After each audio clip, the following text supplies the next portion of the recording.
We got a knife, bleach, fishing. He stays in the car. A lot of the facts we know about the case seem to be coming out through this little boy. Michael Jaafar is watching along with us.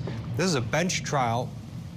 So a jury would have trouble parsing what the child is saying out. How about a judge, though? How much credibility will a judge, do you think, give this youngster's recollection of events? Because, frankly, a lot of it does sort of fit into the state's theory, but on the other hand, every now and then he throws out a zinger that just doesn't seem to make any sense.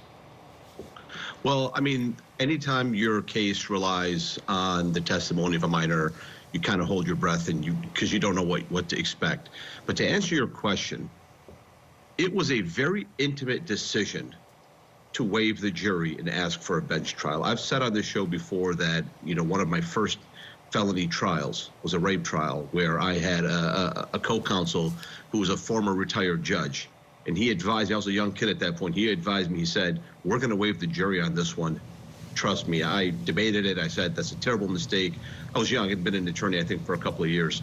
And it worked out. We got an acquittal. Because that former judge saw the evidence, he saw the facts, he knew exactly how it would play out, and he told me, if it plays out this way, this judge is going to be better than a jury, and he was right.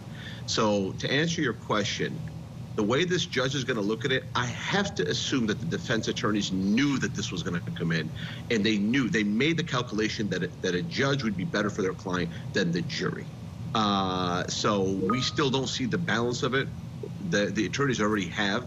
But it's very, very, very, very bad for the defense. The defense must have known that this was going to come. They must have made the calculation that a judge will probably parse through it a little bit better than a jury.